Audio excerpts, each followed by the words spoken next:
ਲੱਗਾ ਜਾਓ ਆ ਬਣਿਆ ਤੁਹਾਡੀ ਨਾ ਕੋਈ ਨਹੀਂ रोड है ना जी मीरपुर शहर है जहाँ मंदिर सामने नजर आ रहा है मीरपुर है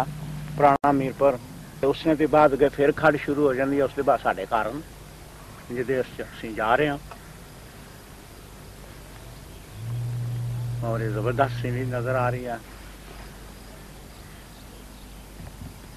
असां जिस जगह तक खलोते हैं कम से कम 50 फुट पानी उच्चा सी कम से कम इस जगह शायद ज्यादा ही नहीं है लेकिन सवाल है कि इसलिए तो जुल्म है ना इतना बड़ा इन्हों को डैम है क्या जरूरत है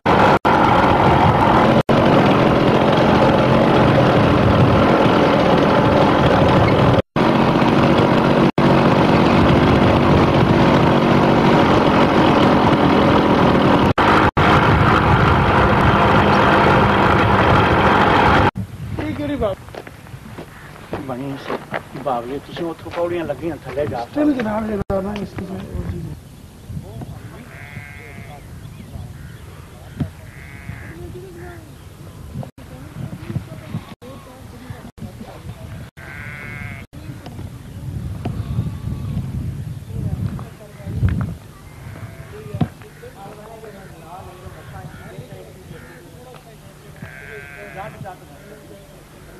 अपनी हालत से भाई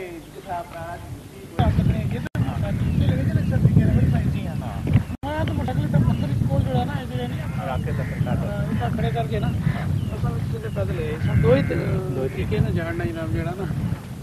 वो ऐसे ही उधर फ्री के निकला ना